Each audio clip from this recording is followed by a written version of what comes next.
The purpose of the turbo is to increase the power of the diesel engine. However, dirt and soot deposits on the compressor or turbine wheel can stop a turbo from rotating properly, because the variable vanes of the turbo can get stuck. Soot is often the root cause of the issues and will result in a loss of engine power. A contaminated turbo reduces engine power, increases fuel consumption, and/or causes the engine to emit visible smoke.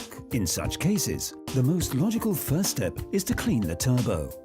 Our JLM Diesel Turbo Cleaner burns away any soot particles present in the turbo by reducing their combustion temperature and prevents new deposits of soot particles without the need to disassemble the turbo. When the soot particles on the blades and the adjustable mechanism of a variable geometry turbo, VGT, are burned away, resistance is reduced and normal operation is restored once more. The powerful cleaning action of the JLM Diesel Turbo Cleaner noticeably improves engine performance without having to disassemble the turbo.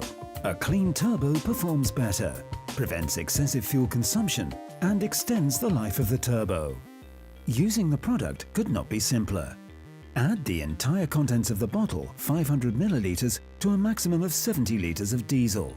Do not refuel until the tank is almost empty.